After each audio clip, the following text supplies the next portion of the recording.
University మంచి భవిష్యత్తు కోసం తెలుగు విద్యార్థులు ఇష్టపడే యూనివర్సిటీ. కాల్ 9059052378 9059052379. నమస్తే అండి, ఎలా ఉన్నారు? హలో అండి, బాగున్నాను. అంటే చాలా విరామం తర్వాత మళ్ళీ మీరు వెండితెర మీద లైవ్ గాని చూసుకోబోతున్నారు. మీకు ఎలాంటి ఎక్సైట్మెంట్ ఉంది?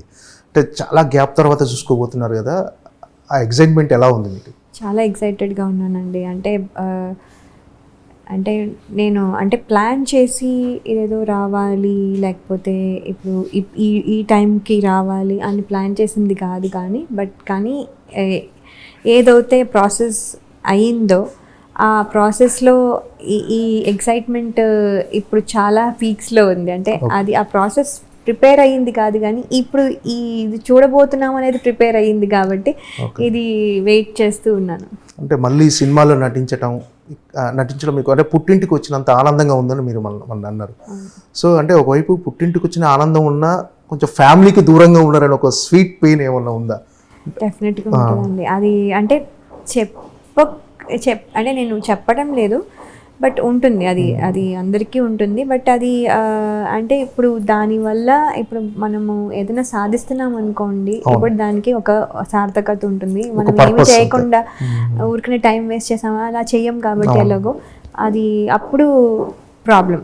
కానీ మనం ఏదో సాధించడానికి వచ్చినప్పుడు ఏదో మంచిగా చేద్దాం అనుకున్నప్పుడు అప్పుడు అది స్వీట్ పెయిన్ మీరు అనేది పెయిన్ ఉంది, కానీ దీన్ని కాంపెన్సేట్ చేస్తుంది చూడాలి. అంటే యూఎస్లో ఉన్న మీ ఫ్యామిలీ కూడా వాళ్ళు కూడా మిస్ అవుతుంటారు కదా డెఫినెట్గా?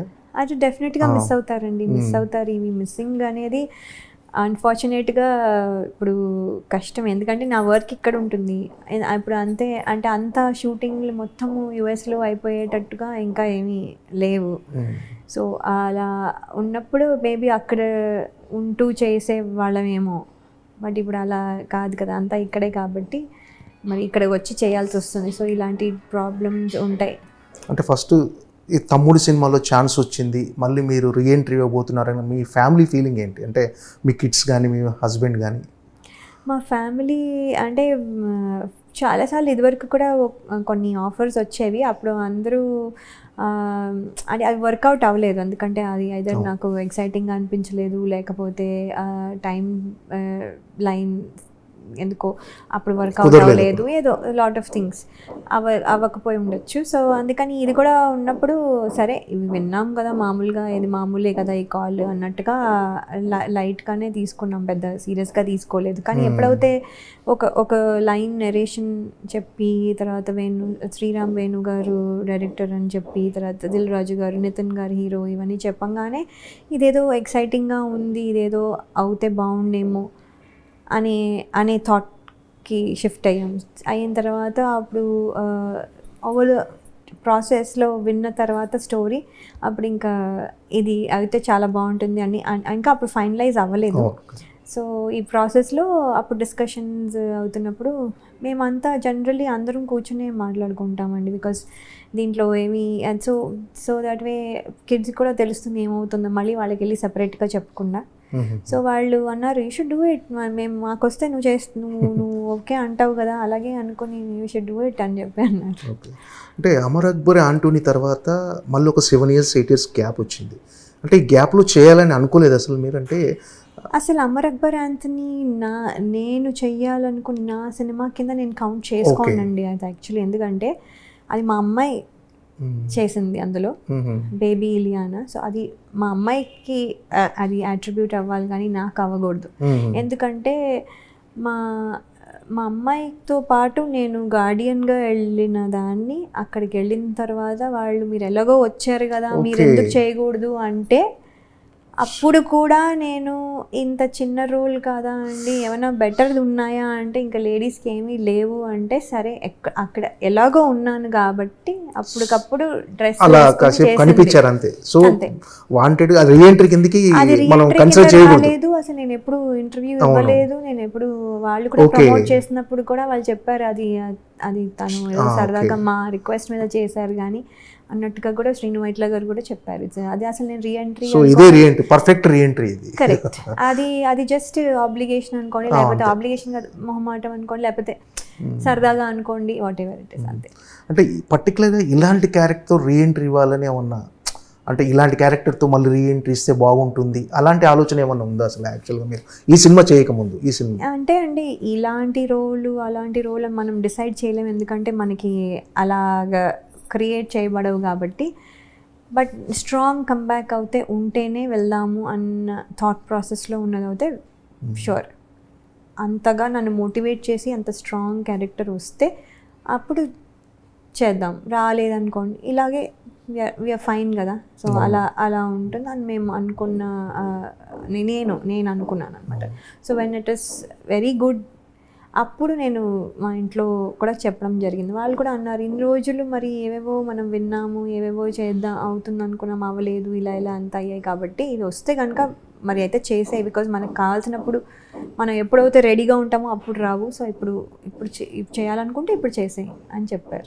ఓకే, అంటే ఇది పర్ఫెక్ట్ స్ట్రాంగ్ కంబ్యాక్ అనుకుంటున్నారా?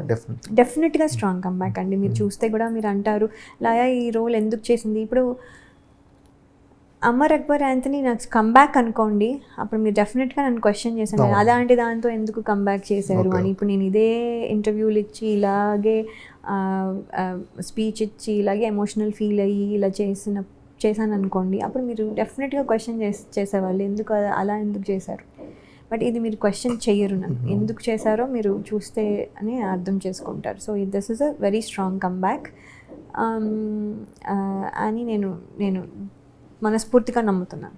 అంటే వేణు శ్రీరామ్ గారు మీకు స్టోరీ నెరేట్ చేసినప్పుడు ఇది ఖచ్చితంగా నేను చేయాలనిపించిన, అంటే ఒక కోర్ పాయింట్ ఉంటుంది ఎక్కడ మీరు, అంటే ఖచ్చితంగా ఇది నేను చెయ్యాలి అని ఎక్కడ డిసైడ్ అయ్యారు?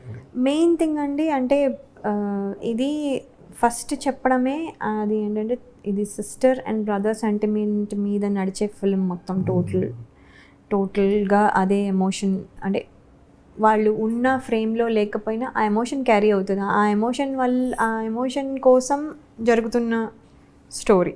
సో ఇది అది అనగానే దట్స్ ఇంపార్టెంట్ రోల్ అని నాకు అర్థమైపోయింది. అండ్ దెన్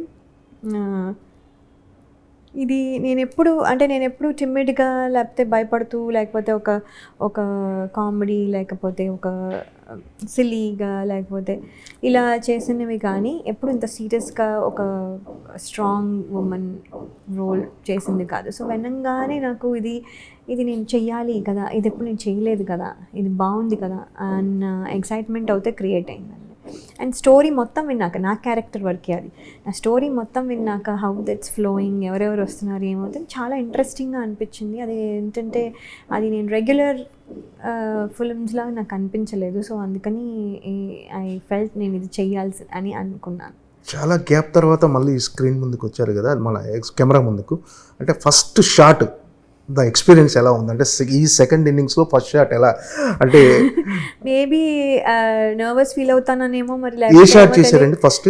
నేను చాలా సైకిల్ మీద వెళ్తూ ఉన్న షాట్ చేశానండి. చాలా చాలా సింపుల్ షాట్సే చేసాము ఫస్ట్ 2 days అవుతే. వెరీ వెరీ సింపుల్, అసలు అది స్ట్రెస్ పడాల్సిన షాట్స్ కాదు. కానీ అదే ప్రాబ్లీ నేను టెన్షన్ పడతాను లేకపోతే ఇలా అవుతుందని ఏమో, అవి ఫస్ట్ దాంతో స్టార్ట్ చేసాము, సోలో షాట్స్ స్టార్ట్ చేసాము. కానీ నేను పెద్ద టెన్షన్ ఫీల్ అవ్వలే, కానీ బట్ నేను ఎలా ఉంటాను ఇప్పుడు ఈ కొత్త కెమెరాలు, ఇప్పుడు ఇంత పవర్ఫుల్ కెమెరాస్ అన్నీ నేను ఎలా ఉంటాను ఇప్పుడు స్క్రీన్ మీద అనేది మానిటర్లో అంటే ప్రతిసారి వెళ్ళి చూసుకోవాలనిపిస్తుంది. ఆయనేమో స్ట్రిక్ట్గా అమ్మో మా డైరెక్టర్ గారు చాలా స్ట్రిక్ట్ అసలు. ఆయన మీకెందుకు, నేను ఉన్నా కదా, బాగుందా బాగాలేదా కరెక్షన్ చెప్పడానికి, మీరు ఎందుకు వచ్చి చూసుకుంటారు అంటే, నేను సార్ మాకు ఇదివరకు ఎలాగో మానిటర్స్ లేవు, ఇప్పుడు ఉన్నాయి చూసుకొని ఇవ్వండి అంటే, కాదు మీరు చూసుకున్న దగ్గర నుంచి దాంతో ఇన్ఫ్లుయెన్స్ అయిపోతారు, మీరు ఒకటి అనేసుకుంటారు, అది అలా ఫిక్స్ అయిపోతారు, నేను చెప్పింది మీరు ఫాలో అవ్వాలి, సో మీరు చూడద్దు. సరే అప్పుడప్పుడు సార్ రిక్వెస్ట్ చేసి ఏదో ఒకసారి చూడనిచ్చేవారు, మామూలుగా అయితే చూడనివ్వలే.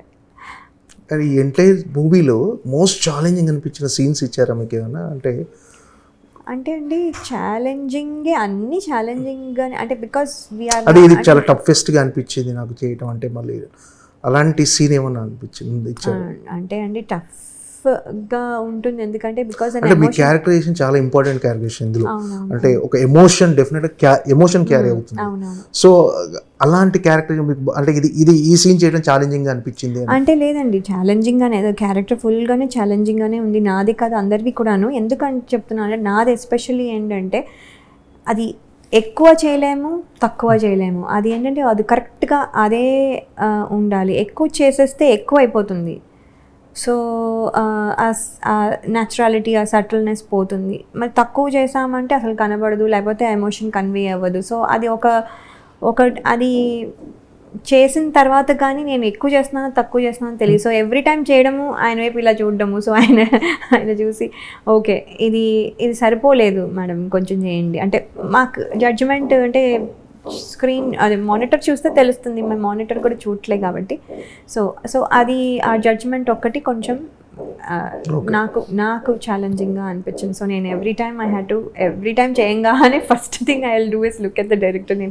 నేను ఇనఫ్ చేశానా, అది కన్వే అయిందా? ఎందుకంటే కెమెరా ఇక్కడ ఉంటే, దగ్గర ఉంటే కొంచెం చేస్తే రిజిస్టర్ అవుతుంది, దూరం ఉంటే కొంచెం ఎక్కువ చేయాలి అలా.